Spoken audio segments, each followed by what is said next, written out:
ある日のこと、ねるちゃんのお家に遊びに来ました。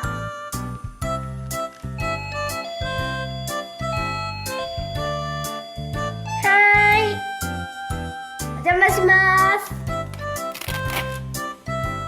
うわー、ゴミがいっぱい散らかってるよ。じゃあお掃除をしなきゃ。ハロー、こんにちは。今日はねるちゃんのうさぎさん掃除機で遊んでみるよ。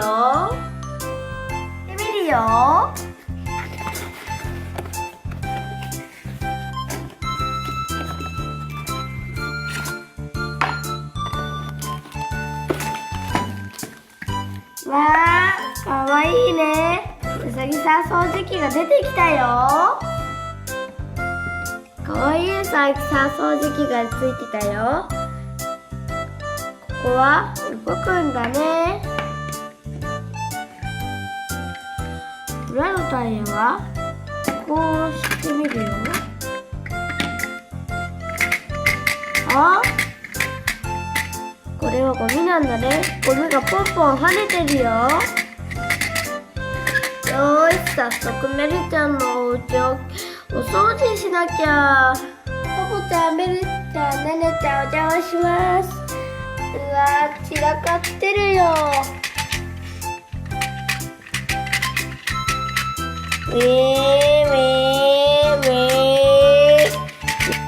ちょっとは綺麗になったかな。じゃあポポちゃん、足元失礼します。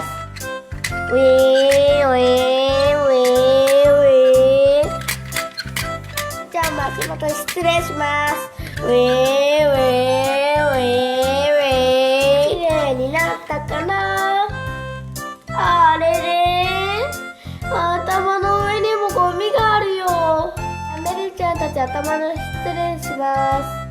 パンパンパンパンパンパン。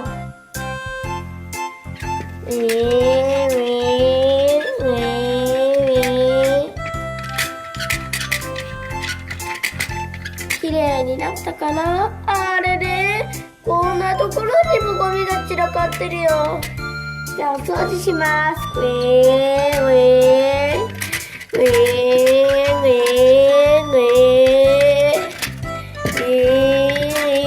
やっとお家の中が綺麗になったね。じゃあメルちゃんたち、お邪魔します。はーい。じゃあママとして遊びましょう。いいよ。ちょっとメルトイレ行ってくる。はーい。いってらっしゃい。あー、間に合った。じゃあみんな、ママたちよ。いいよ。じゃじゃじゃじゃ、トントントトントントン。じゃじゃ、じゃあみんなご飯並べるよ。コトンコトンコトンコトンコトンコトン。じゃあ食べよう。よいしょよいしょよいしょ。じゃあみんなでいただきます。もぐもぐパクパク、もぐもぐパクパク、パクパクパクパク。